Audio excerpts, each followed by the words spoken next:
My name is Steve Fletcher, and I work here, but that's not really what this is about. This is about our panel tonight, and they're going to be talking about sustainability in brewing. And so the agenda, real quick, just so we're clear on our time, go through some quick introductions with them, do an overview and kind of consider some general themes and the ways that all of these folks connect in this idea of sustainability in brewing. And then there are some specific questions that I gave to them earlier that they might or might not be interested in answering. That's up to them, but they're kind of more aimed at their specific roles. And then it's your turn. So if you have questions for the group, for someone in the group, then we would love to answer those questions. And then we'll have final thoughts. And so we're going to try and knock through this and leave 5 minutes so that the next panel can get set up at 5:55. So why don't we jump right in? Would you hit the button, please? Yep. Thank you so much. So, so some introductions. So we have 4 panelists tonight, and I'm going to read my cheat sheet because, yeah, I need that kind of thing. Come on in, sit down. So our first person on that list up there is Jim Morris. And Jim is the executive leader. He's the associate vice president of university operations here at St. Edward's. And he's done a lot. So Jim came from Virginia, and he ran basically a school district, all the operations of a school district there, and moved here. Jim, when was it? What year? 2018 to get out of the cold. Okay, 2018. He came here and has been a leader in sustainability, the sustainability movement on campus, really. He is the chair of the what is it? The Environmental Justice Work Group, and he also heads up a lot of the sustainability efforts in campus. Our Office of Sustainability, the CLI-RES working group, which looks at resiliency and sustainability issues. Jim's an accomplished grant writer, so he's got a ton of experience, and he's going to be providing a perspective from the university standpoint and how we look at sustainability here. And then Kent is the co-founder and CEO of Vista Brewing. And I looked up Kent online, and Kent is a 4th-generation Texan, so that's something right there. Grew up in the Austin area, and he does a lot of the strategic planning and financial oversight, as well as overseeing a beautiful orchard and large area that has gardens and an apiary and general problem solver and man about town. Yeah, digger of holes. Does that sound right? Yeah. Okay. Davey Pasternak is an innovative brewer. So, Davey, I'm really curious about the work you do because it seems like you've gone off at a right angle, but I don't know enough about brewing.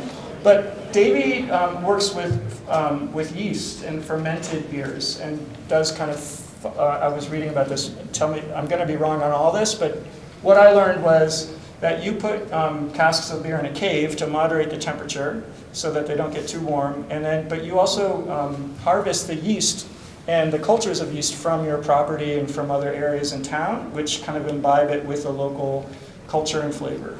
Yeah. So it's two programs kind of you're speaking to. So when we first started, harvested yeast from the family property out there in San Marcos to use in all of our farmhouse beers, but we've also, through development and through a ton of dirt excavation, excavated a cave on the property that holds, when full right now, about 12 9-gallon wine barrels. Okay. And that's part of our spontaneous program. So that's where basically use the cold winter night air to cool the wort, the hot sugar water that's produced in the brew house, and all of the microbes that are floating around us in the air to ferment the beer. So it's a several year long process to create this truly spontaneous beer where yeast is not added by the brewer. So it's kind of tough because you don't really have intention behind it, and you kind of trust that nature will lead it in a direction that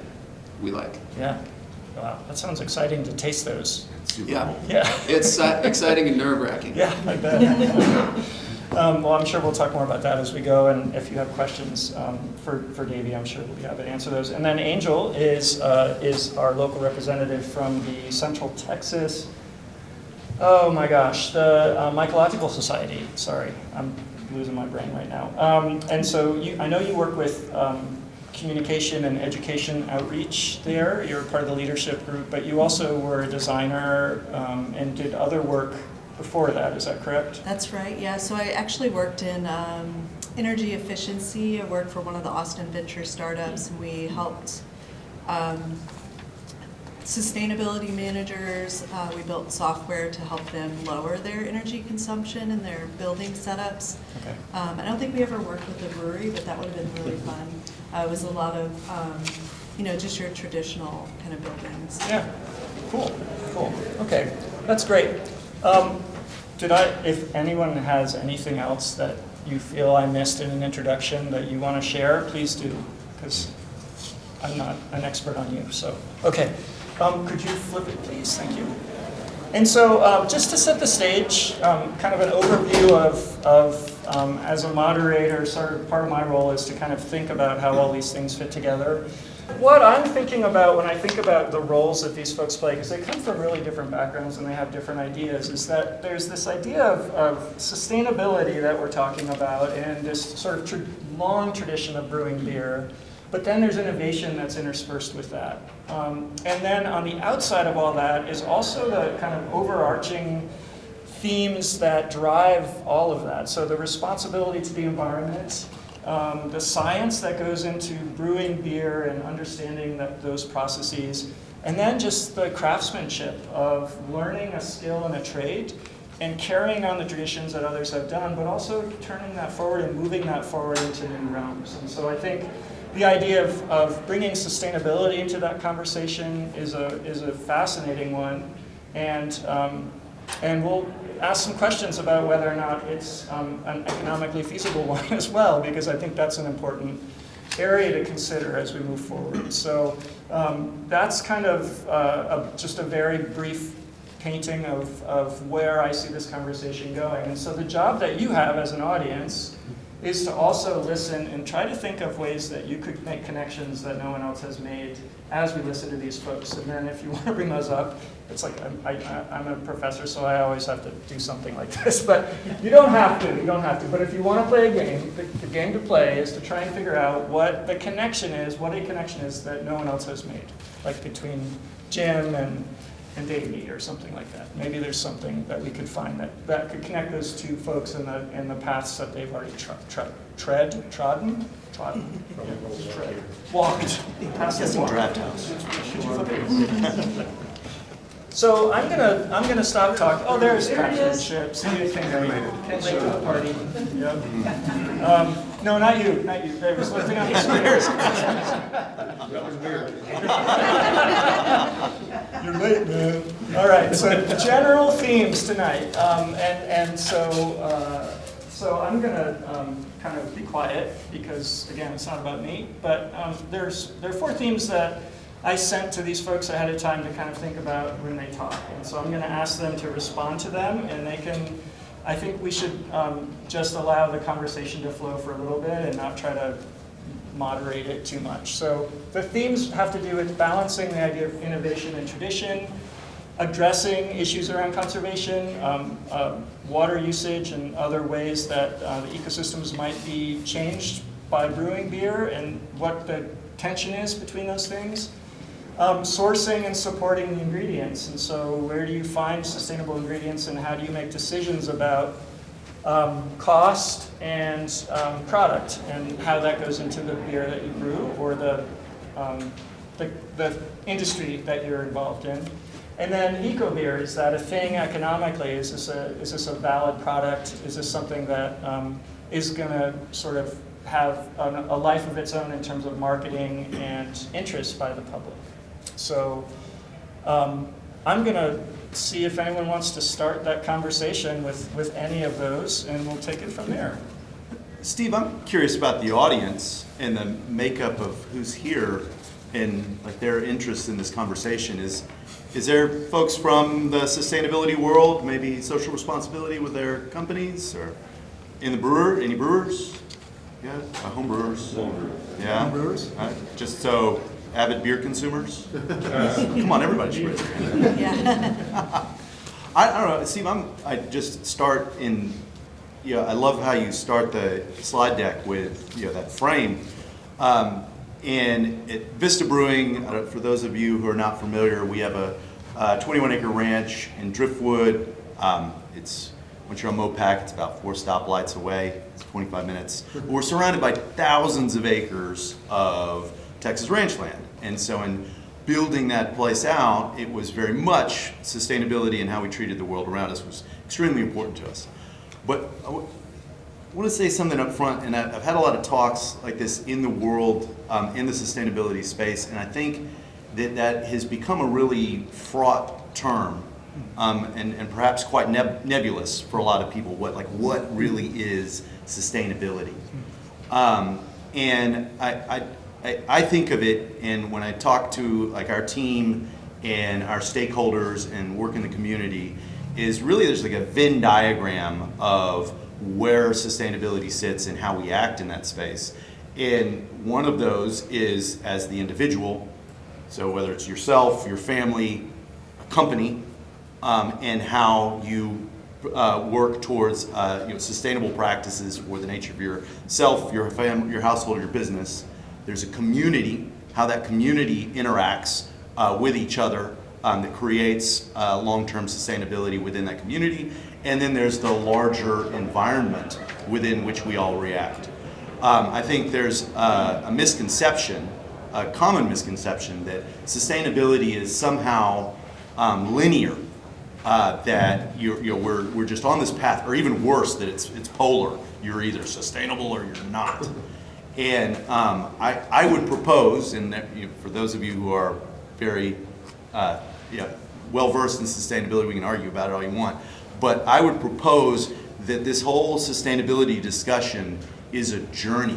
It is a mindset. It is something that we are moving towards, hopefully continuously, but it is a continuous movement of 2 steps forward, 1 step back, 3 steps forward, COVID, 4 steps, and we're moving in a direction so that as a company, as a community that is interacting together, and then all of those acting within an environment are working towards sustainable measures, and that can mean a number of things.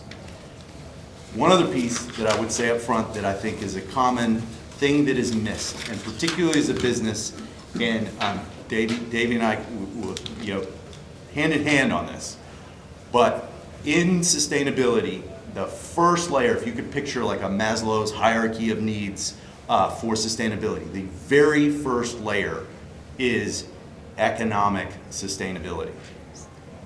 None of us are saving the world if our companies are not profitable. So in all of the discussions, and Steve, you hinted at it, and whether this is a profitable endeavor, it has to be. It has to be, as a business, it has to be a profitable endeavor in order for it to be ultimately sustainable. So when all of the conversation we'll have today, I hope we can ground it in that. First, that, hey, as a business, we have to think about it with that frame, how we engage with the community, and then how that impacts the world around us. Response? Thoughts? Yeah, just to jump on that too, like especially around the topic of profitability and kind of pairing it with community too, like being in the nonprofit space now, we've seen within even the mushroom industry, like the mushroom industry seeing a lot of closures this last couple of years, and they're doing everything right. The Guardian wrote about Smallhold, which was one of the farms where we worked to rescue a lot of their spent mushroom blocks, which you can come by our table and learn more about that. But they were doing everything right. They were paying their employees well. They were also half of what we couldn't take. They were working with a composter, and they were hauling away all of this spent mushroom blocks. And the Guardian article that wrote about sort of why they failed, and of course they had from the economic point of view, they sort of operated like a startup, so they had taken venture capital, which can kind of be problematic. And they ended up, you know, like the gist of the article was that like under the current economic conditions we're all living under, you can't be sustainable. And it was like very shocking. Like it was like they're paying everyone like living wage, you know, doing all the right things. And so it really kind of motivated me to see that like we have to look to community and these partnerships, like working with other, like our farmers, our other nonprofits to look for like grant funding, because things are pretty dire, you know. I'm wearing my Black Star Co-op shirt that I designed back in the day, and Damn. that's just like, That one hurt. that one hit Yeah. pretty hard. So the economic thing can be challenging, so we just have to connect and look to our communities for support. And learn from each other, right? So Right. learn what works and what doesn't work, and learn the lessons from the folks that didn't make it, so that doesn't happen again. Yeah. So we're saying sustainability needs to be sustainable. So we're Yes. Yeah, so at Rough House, it's me and my wife are the two owner-operators on our family's property out in San Marcos. And I think we take, I guess you could call like the poor Polish grandma approach to sustainability, which is basically, most of our grandparents grew up in Great Depression era, so they were broke, right? And they were doing these things like gardens, like pickling, like growing things, and raising chickens, and doing all of these things because they didn't have any money. But these are sustainable practices. So that's kind of where we go, is like, it can be, sustainability can be in line with keeping costs down. It just needs to be done right. The biggest one I always talk about whenever we talk about water, because water, if you know it or not, is going to be a big part of our conversation over the next 20, 30, 40, 50 years. Biggest thing that everybody forgets is you think about, well, how do I be sustainable with water? How do I worry about conservation? Fix the leaks in your house. That's number one. Fix leaks in the brewery. Those are those little things that the little drip, drip, drip makes a huge difference. Install low water usage appliances, stuff like that. Those are the low-hanging fruit that if enough people did it, makes a big impact. And that's the same thing that, if you're in the city, the city's clocking your water, So it can be financially, beneficial to you to be sustainable.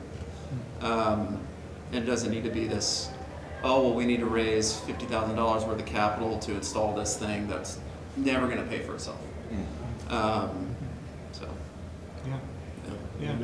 think that's a good point there, is that sustainability and profitability are not enemies.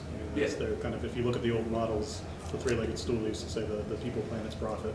Profit was built into that idea. And just along with what you're saying, even taking the university model, we did a pretty large project that was to reduce our electrical use and reduce our water use. And it was a sustainability initiative, but it's also an efficiency initiative. You're saving money off of it to pay for itself. Yeah. So by doing those things, you're reducing your footprint, but you're also saving money and hopefully making those operations a lot more efficient. The one thing obviously you have to do is make sure that, I think you both kind of alluded to that, was the substance needs to meet the sign. You can't just do something, put a sign up and say, hey, look how great we are. Yeah. It's actually means something and has some meaning to it. Yeah. Just agree with everything you guys all were saying. On the same page. So I guess a question I have thinking about it is in terms of the ingredients that you're using in the production of the products that you're making, what's the tension that you see, or what are the challenges that you find, A, in sourcing ingredients that you feel safe with and good about, and then B, managing the cost of those ingredients or the time it takes to grow those ingredients versus purchasing them? So what are the tensions in producing the product that you're finding, A, to be challenging, or B, you're getting eureka moments that you want to share about something great that's happening? And that could be at the university level or at the nonprofit world, that you're seeing something different, or in the breweries themselves. I'll jump right in, David, don't let me steal all the thunder on this because we have largely a similar experience. In case you didn't know, the main ingredient in beer, like 95% of beer is water, obviously, water. And so both how much water we use and how much wastewater we produce are some of the largest impacts that breweries have on the environment around us, both from a cost perspective, from a natural resource perspective, and then actually what we're putting back into the world around us. David, y'all are on a well too, right? Yeah. So our water supply, it comes from the Middle Trinity Aquifer. So here in this part of Austin, we sit on top of the Edwards Aquifer, which is a younger, newer water structure, or younger, shallower water structure that sits about 200 to 500 feet beneath us. And then the Trinity Aquifer is much older, much deeper, that sits from anywhere from 400 feet to 1,000 feet below that and stretches out to the south and west. And our property actually sits right on the Mount Monell Fault. We're on a whole set of fault lines right here on the edge of the hill country. The Edwards Plateau is basically the side of a bunch of fault lines that created all these hills. If you think of Mount Monell down at Pennybacker Bridge, right, that cliff is where the fault went down, and the river is down in the bottom of that cliff. Well, that line goes all the way past downtown, all the way to Driftwood, right across the front of our property, and that collapses the Edwards Aquifer into the Trinity Aquifer. And so we have a very large supply of water. We are a very small brewery. We have a restaurant, a venue. We are a very small user of water. It is regulated by the Hayes Trinity Water Conservation District. We are one of a couple dozen public water supply regulated wells in Hayes County, and we are about the smallest user. So from a resource use perspective, it's quite small. But then when you look at how we use that resource and the outputs that we have, most people don't realize that in making beer can be quite an inefficient process when it comes to water. And to the tune that on average in the United States, a brewery will use on average between 5 and 7 gallons of water for every gallon of beer that's produced. So it's a highly inefficient process. Well, I guess it's all relative, right? We could use 20 gallons, but that seems inefficient to me. One of the areas that we feel that tension quite greatly because we don't have, we built all our utilities. So public water supply well, all of our wastewater treatment facilities, all of that is built on site. There's no pipe at the street that we plugged into, right? And so we pull it out of the ground, we make beer with it, and then we gotta deal with it, right? It doesn't just go back down the drain and go away somewhere. To make matters more complicated, the Texas Commission on Environmental Quality, so TCEQ, regulates beer and the production as an industrial process. So anything that comes out of that brewery that is not beer, they consider industrial waste. When in reality, we are basically creating fertilizer and animal feed. Spent grain, right? You make the ingredients that go into beer are organic and they're basically nutritious, right? So over the course of these last 8 years, we've developed programs, first, which is quite common, that our spent grains are used by local farmers. So there's a pig farmer and a cattle farmer that are within 2 miles of our ranch that pick up all of our spent grain, raise their animals with it, and then we in turn use that, use their animals in our kitchen to serve as part of on our menu.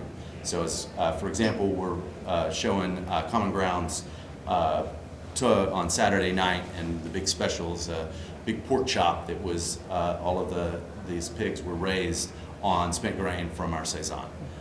So that's step one. Step two, then, within all of that water that goes out, originally what TCEQ, so that's solid waste and liquid waste. Liquid waste, TCEQ would say all of that has to get hauled off to a municipality for them to treat to go back into the water supply. So, massive carbon footprint from big trucks moving in and out every other day, putting it into an industrial process at the municipal level to treat it down into non-potable water that goes back into the water system as if it went with the rest of your gray water that goes out of your toilet or your dishwasher or whatever. So we've developed waste streams where we work with 2 farms that have an active study with a state chemist on how that wastewater impacts the natural world. So they're basically looking at that water as how they turn it into fertilizer. For us, we've taken that stream and bifurcated it again, and there's like kind of sludge waste. So you think what goes into making beer? There's the grain, which has already come out. Then there's yeast, hop matter. All of that like settles out of the beer into this sludge that we separate out of that waste stream and are looking at that as a direct soil treatment for fertilizer with another farm. So today, so when we started, we were easily in that 5 to 7 gallons per gallon of beer of wastewater produced.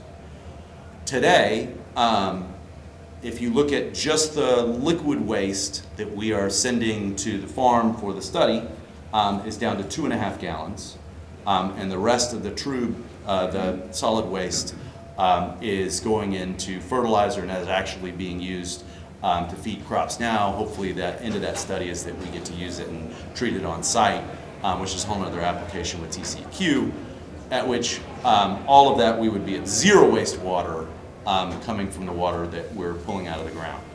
So let me stop you there if I Yeah. can, just so we can get Yeah. Sorry, perspectives. that was I'm curious from the so education no, that was great. I mean, I learned so much there in the last 5 minutes. But I'm curious from the sort of education and outreach piece.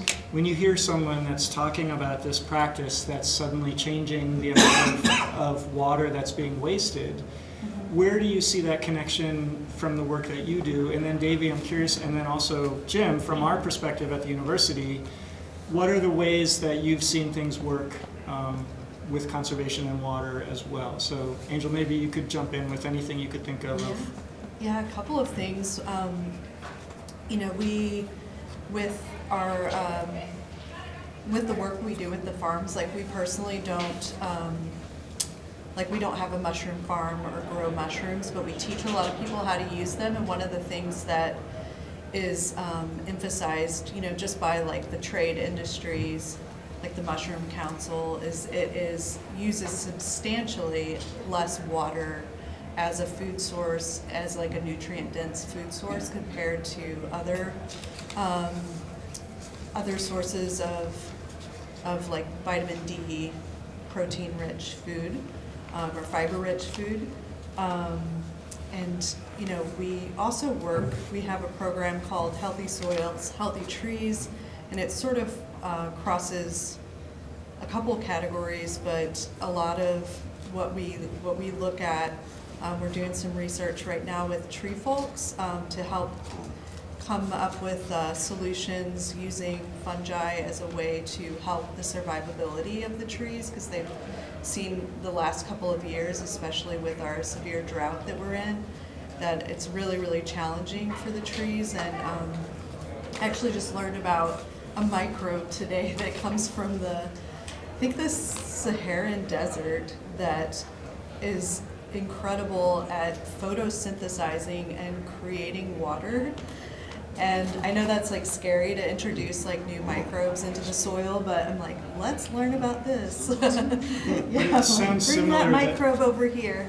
It sounds like what you're talking about, though, is something similar where you're finding and you're using a product over again, or you're finding a new way to solve an issue that would normally just go into a landfill or go. Yeah, like redefining, like, it's not trash, it's just misplaced. Right, misplaced stuff. You know, Yeah. it's like misplaced stuff. So, you know, finding ways, and a large part of the education is on helping people understand the role of soil in our ecosystem, and a lot of what our spent blocks can do. We work with so many different gardeners and farmers, and I just hear amazing things just about the water, not only the water retention and creating more porosity, but giving a place for the microbes to go, because our soils, especially out in the hill country, are just there's hardly any soil. Yeah. So it really creates, like, we have to build it here. Right. And, through colonization, I've been told that there was, like, when there were more ruminants, when the buffalo roamed, we had about 18 more inches of soil. And so it's sort of the community's job to kind of bring that back, to regenerate that. And we find that, teaching people about soil, the importance, and especially the water saving component really helps Yeah. get people excited Organic about soil working with fungi. holds more water. Yeah. Mhm. What about you, David? Yeah, I think there's a long history of brewers being pretty innovative and frugal. And I think what Kent's talking about is absolutely true. Is like, we're in the same boat. We're built public water supply, installed an on-site septic facility, have to pump out our wastewater. And so that, as a brewer coming from brewing in Austin, where, hey, you brew, you're rinsing a tank, it just goes down the drain, yeast goes down, it goes bye-bye, and then there you go. If only. Exactly, very different vibe. Brewing out in the hill country, because everything you put down, you got to think about, because that's money you got to pump out. So side streaming is critical. There's several steps in the brewing process where you can,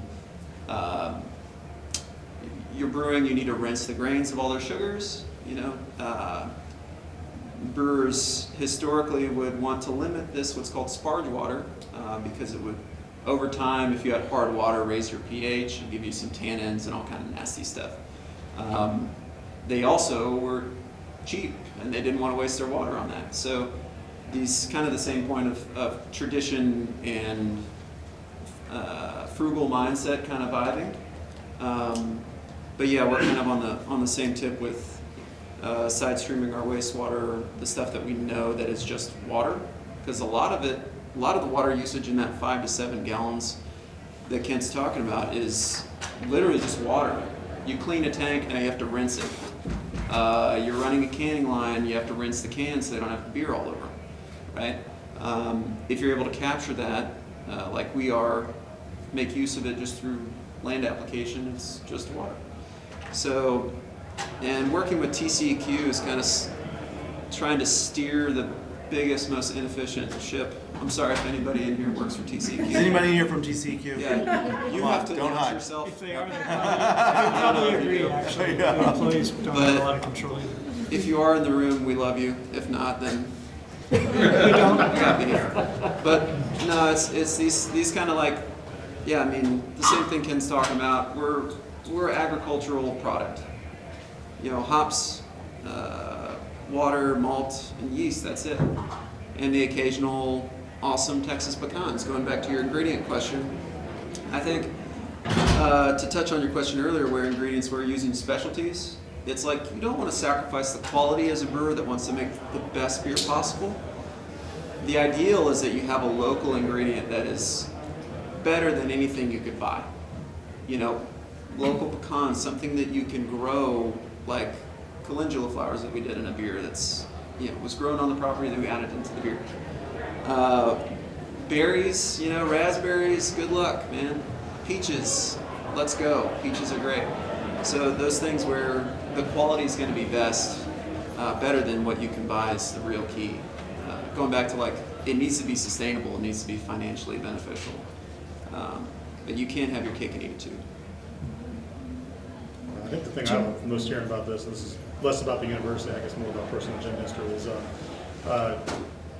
so I went to school in Williamsburg, Virginia, and I was a baby scientist there, and we used to do a lot of work with the wastewater utility out there. And there was a large brewery, rhymes with Spudmeiser, the wastewater facility would literally freak out every time that they had to, when they would purge. And it would just throw all the balances off and everything like that. But to see how, that was 25 years ago, but to see how the evolution has happened where the industry is starting to do more of the research and the innovation, but doing it really with the small groups, because I'm sure Constellation and other people aren't necessarily doing this kind of, it really goes back to the understanding of the community and the community needs, and how that all fits into the big picture, which to me also goes back to resiliency, I think, and understanding that need. I will say, just from a university perspective, when you look at some of the crazy things we've dealt with in the weather in the past, back a few years ago, when Uri hit, and the water shut down in Austin, to go back to government, I'm always doing the best job. It was the brewers who stepped up and said, hey, we've got all this water here, come get it. And it wasn't, and the thing I love about that community where they shared this information is, there were no rivalries. It was all working together as a community to help us, because we had 1,000 students on campus trying to serve them, and they had no water. So we weren't even able to handle some of those basic needs because of the utility companies, but the brewers did. They came in and made up for a lot of that. So I know I diverted there a little bit, but I appreciate that innovation and that sense of community that actually makes things happen. Yeah, I'm wondering, are there practices from the university perspective that could inform the work that's done on site for breweries in terms of systems that would, and not necessarily, I'm not putting on the spot to say, oh yeah, we have these 3 things that will work, but I'm wondering, and also from your perspectives, what are some of the ways that you've partnered with other groups that you might not have originally thought you were going to be partnering with, but that helped inform the work that you do, or maybe you helped them and inform the work that they're doing? Are there other industries that you feel like you've impacted or have impacted you in your businesses or in your industries? Yeah. No, I was going to say, I think from a university perspective, and that probably evolved over to the brewing community, but knowing who your resources are is a big part of that, and partnering with them. I mean, we've got 3 of our best and brightest from the university here who help make things happen, and knowing what those strengths are. We have a campus garden that has evolved into a food forest, that has evolved into some cultural exchange where we have a partnership with Cherokee Township, and that's all because we let people kind of do their thing, and we listen to what people have to say. We had people a small segment of our campus community who cared and made these things happen, but also it didn't happen in a vacuum. We partnered with groups like Texas Mycological Society and Food Forest and some of these other great organizations that helped us be better. Yeah. So I think a lot of it has to do with the community and listening to what others' ideas are and kind of making that evolution happen together. I know that's kind of general, but that's part of that is what's helped us, I think, really advance our game. Yeah, I think it's about putting your feet on the ground again, right? Like, it's about building community and relationships that that allow you to live in a way that's ethically feels good to you, and that also makes sense economically, but that you feel like you're doing more than just making money, or you're more than just building, creating beer, or, Celebrating success. But there's something bigger and better than that. And you may or may not be able to measure that or quantify it, but it sounds like it's really important to all of your industries and your lives as humans. I think it would, I'm so happy you brought that up about sharing water during Uri. That was just a shining moment that the community got to see what is just a really present nature of the craft beer community. And I don't know how close all of y'all are with your local brewers, but we're almost all friends. I mean, there's a very small number that we're not like friends, but it's all,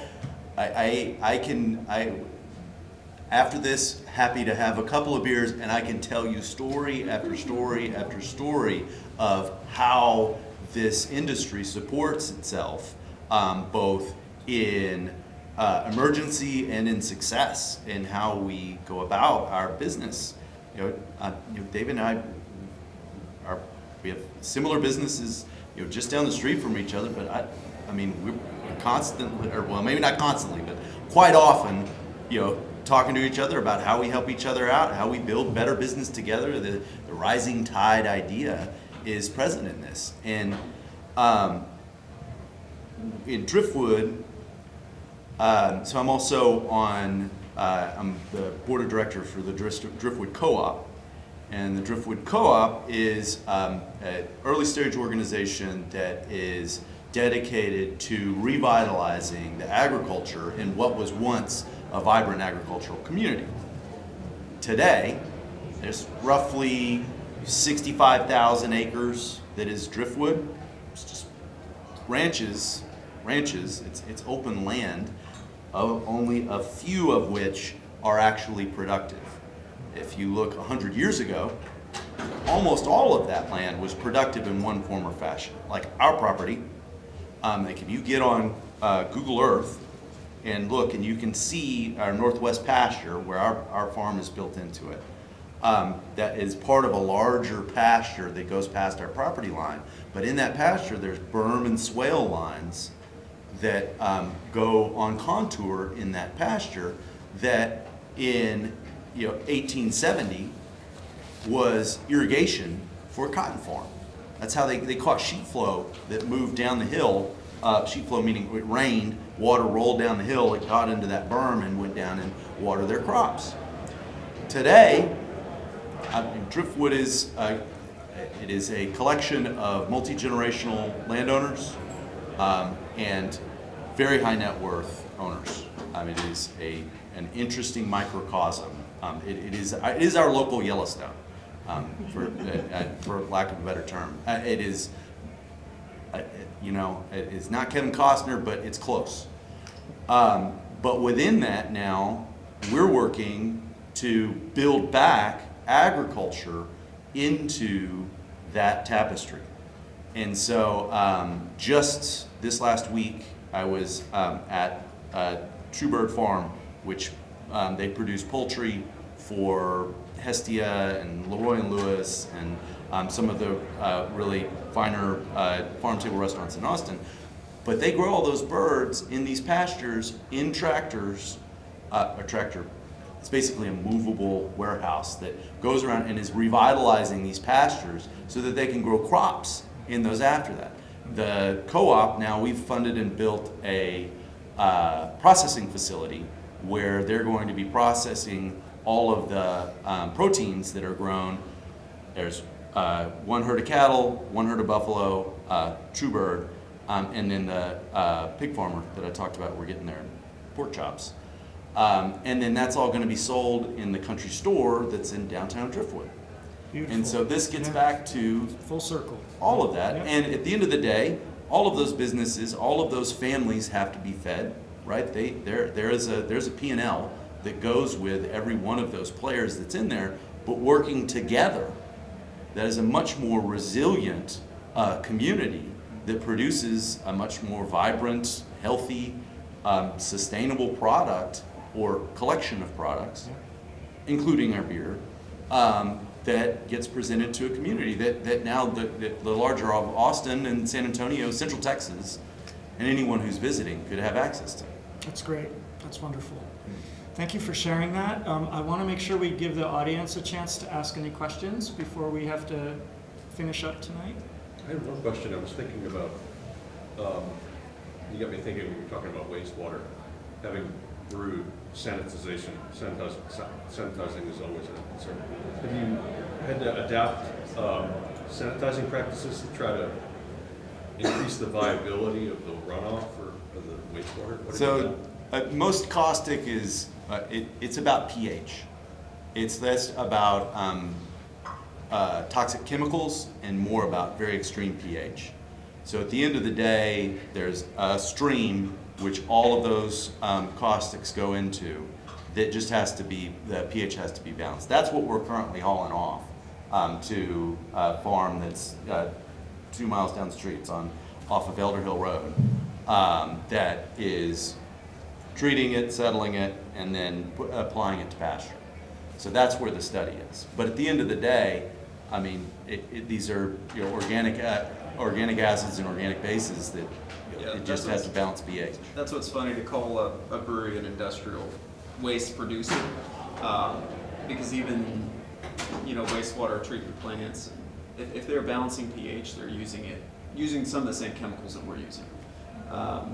Yeah, it's just the concentrations are different, but still they're using the same caustics and some of the same acids to whether you want to go, get back to neutral in whichever way you're on. But yeah, you don't want to drink it. But Have you, other than that, have you adapted? Where it goes is, giving it to these guys who are neutralizing it. TCEQ requires you to otherwise cart it off to a treatment plant. But have you made any choices about trying to get closer to neutral? I mean, are there things that work better than others? It still has to be functional, right? It has to, Sure. at the end of the day, it has to work. I think the innovations have been around efficient use as opposed to like actually making choices on, there's no more, organic, organic base like that. It is just highly caustic, Minimize the super low volume. pH or Yeah. super high pH. Minimal volume in the end. more Right. efficiency. Use less of it, right? Yeah. Because also those chemicals are quite costly. Sure. So yeah. and usually, I mean, TCEQ, they don't know enough to be able to help us solve the problem, but they're more looking at the strength of the waste. Yeah, So- thresholds, right? Yeah, the BOD basically is all they care about. What does that even stand for? Yeah, biological organic- oxygen. oxygen demand or something like Yeah, that? it's sugar. Yeah, so it's what would basically- create a bacterial bloom. Yeah, Yeah. so it's they're concerned with the Algae bloom. BOD, and that's pretty much, yeast is about as high a BOD as you could ever have, which is totally silly when side streamed and land applied. It's fine. Yeah. Yeah, it's fertilizer. Fertilizer. Yeah. So we only have a few minutes left, I'm so sorry. If you have other questions, these folks are going to be around, I'm sure, all night, so you can ask them personally. But I did want to give you each a chance just to have any closing statement or words or anything that you want to end. But I also have a question for you. So if you were asked to name a new brew inspired by lessons learned from your journey in life, your individual journeys in life, so like who you are now, what would you name it? So in your final closing moments, if you could, quickly think on the spot, and then extra credit, what unexpected ingredient would you include in the brew to highlight your story? Resiliency IPA, and it'd probably be a hazy. So a hazy It'd probably have a lot IPA. of grip. So, What would you name it? Resiliency IPA. Oh, okay. Yeah, I like that. Is there an ingredient that It's a represents lot of grip. Very hazy. Oh God, I gotta think about this. You can also just make a closing statement if you Oh, want. I don't man. want to put anyone on the spot, kind of It's- not. Yeah. There was a brewery near us, RIP Rugged Man, but their slogan was "Drink the damn beer," and I always thought that was kind of funny, but it didn't work as a marketing strategy. But I don't know. Just drink Yeah. the damn beer, and it's Yeah, drink the damn beer. That's a 3% good lager. title. I like it. I like it. Yeah. I don't know. Closing statement. I think go support your local brewery. They're, whether you know it or not, they're a community hub. We have so many weddings and rehearsal dinners and family gatherings and birthday celebrations and all that. Let alone some of the canning water type of stuff with the disasters. I mean, breweries really are pretty important nowadays for these local communities. And if you haven't been to one, go check them out, support them, because I guarantee you they could be making more somewhere else and hating their job, but they could be living a chiller life. So And you're outside of San Marcos, right? Is that- yes, which San Marcos is an absolute gem. It is, yeah. So the San Marcos River is gorgeous. Yeah, if you haven't been to San Marcos, visit San Marcos. Come visit us. Have some beers. go in the summer, float the river. Yeah. It's beautiful. And the art scene, that's the one thing I was going to say about collaborations with us and Texas State. The Texas State Ag Department is amazing. We've had butterfly landscaping at the brewery installed with their collaboration. And just the school is super cool. It's a bunch of people that we don't have the farm to tables. Right. You know, we have one really sweet business called 36 General that supports local agriculture and local farmers and produce quite a bit. But other than that, I mean, there's a lot of college kids. Yeah. There's not a lot of people that have the higher income jobs that would support multiple farm to table businesses. So it's very different than when we were in Austin. But there are people out there trying, for sure. Yeah, So awesome. come down, support. Drink the damn beer. We're gonna look for that. We're gonna look for that bottle. Yeah, Angel? Well, thinking about kind of our program with the block program and trying to sort of bring diversity back to something that has been kind of sterilized, it makes me think about like Reinheitsgebot and like purity laws. And one of the other things that I'm very enthusiastic about is sort of mycoculture or like ethnomycology. And so I would probably, just to come up with a catchy name, I would call it Mycotopia, but have it include some of these like mushrooms that people used to drink along with their sort of wild yeast, but kind of bringing that diversity back into beer. Full credit. Hello, Hilltoppers. Our second panel discussion of the evening, LGBTQ Leaders in Brewing, begins in 5 minutes in the North Reading Room. If you plan to catch the LGBTQ Leaders in Brewing panel, please make your way to the North Reading Room. That's our gong, huh? Do you have? Yeah, 2 quick thoughts. We can talk later. First, but the beer, like our whole, Karen and I's taken this, and what we teach to our team, like the whole reason we're doing this is fulfillment, right? And my equation for fulfillment is net happiness over time. So think about that. Let's talk about it later. That's a deeper conversation. So that's my beer, fulfillment. That happiness over time. That's your beer? Yeah. Sustainability. At the end of the day, there's only 2 ways that this works for us. It's government, right? The government comes in, regulates, and forces industry and individuals to act in sustainable ways, which will ebb and flow. And we're currently in an ebb. As consumers, it only works if you go out and support it. I think in where we are today, we are in a 140 character or less consumption cycle on what we learn, how we digest the world around us. And so there are plenty of businesses who care deeply about these things, but you got to be really focused on what people's attention span are. And it has gotten to be so nebulous now that people just expect you to be acting sustainable, but that you got to focus on what it really is your core value.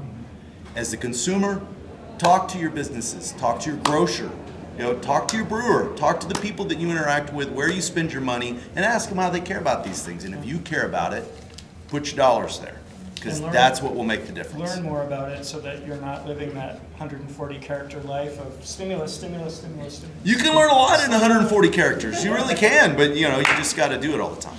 Hey, a big round of applause for our panelists. Thank you so much. Yes, Steve. Thanks very much. Appreciate it.